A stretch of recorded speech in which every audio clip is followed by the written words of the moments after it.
जय जगन्नाथ सांग मैंने आशा करुँचे आपण मैंने भलरे थे। देखुना आम सीता नानी ये बस पड़ते चोटी को खोलिकी चोटी कारण तांकर ड्राए होचे। तापर ये आसीगली चोटी जटा छड़ाई देखुना केते सुंदर चोटी मो जीजर भावुली ये चोटीटा मत मो जीजी दे दियंते कि कारण देखुए मो हेयर लेंथ केते मो जेजेमार हेयर लेंथ केते।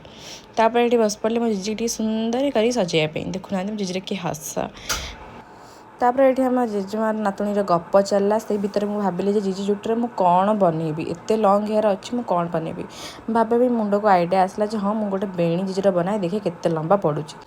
तब जीजीर बेणी ये आगे पड़गला तापर जीजीर खुशी न कहले सरे कही पार न था कि मुहर जना पड़ता था खुशीटा देखुना आहरी सजा होता है जमी हिरोइन हम तो मो जीजी सेमती मो जीजी को हिरोइन ठार भी कम आम दुजन भर सब खिटपिट लगी था कि आम कई कहार को भी छाड़ी रही पारना यहाँ सत कथा। ये आम सुंदरी लगे मेहंदी देखु केते स्टाइल मार्च मेहंदी की देखिकी आम मैंने बाहर जाइलु मार्केट किसी काम था आम आसिक पहुँच जाइलु मैक्स। जदि भिडियो भल लगी आम सुंदर ना निश्चित भाव गोटे कमेंट करी